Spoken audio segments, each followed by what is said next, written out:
Hi, my name is Alayna Estonilo, and I present to you the game that took my breath away, Omori. I have a lot of games that I like, but I found Omori to be the most worthy of being talked about. Just like I did, many other people have grown attached to the characters and have formed a connection with the game. This is all the more meaningful if this is experienced firsthand, although I understand if you still do not wish to play it.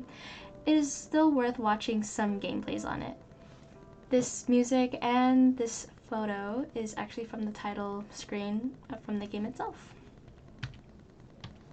To give you some more context, Omori is a psychological horror RPG maker video game created by Omocat. This game went into production in 2014 but didn't release until 2020. This type of horror is meant to really mess with the brain by using disturbing and unsettling elements. There are some tiny jump scares, but it is used in a way to make the player feel uncomfortable for what is to come. There are 2 trailers that have been released for the game, one when the game was first introduced in 2014, and one when the game was about to be released in 2020. This game is available on Steam, the PS4, the Xbox, and the Nintendo Switch.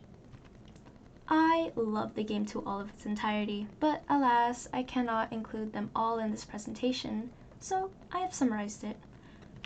Omori has a very unique game design combining pixel graphics as well as hand-drawn animations.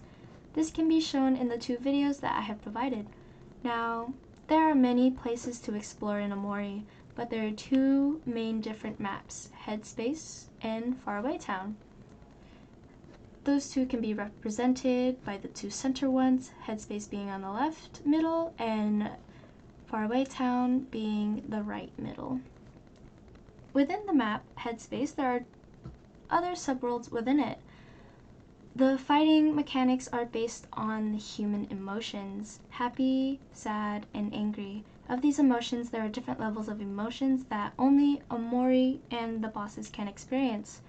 From left to right on the Omori picture chart is neutral, happy, ecstatic, manic, sad, depressed, miserable, angry, enraged, and furious.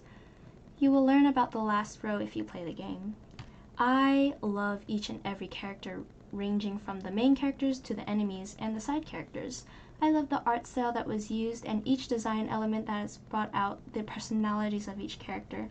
Just like the emotion battle chart from the last slide, each character represents a different emotion, providing more insight to each other's characters and personalities. On the bottom right, you can see Omocat's original design for Omori.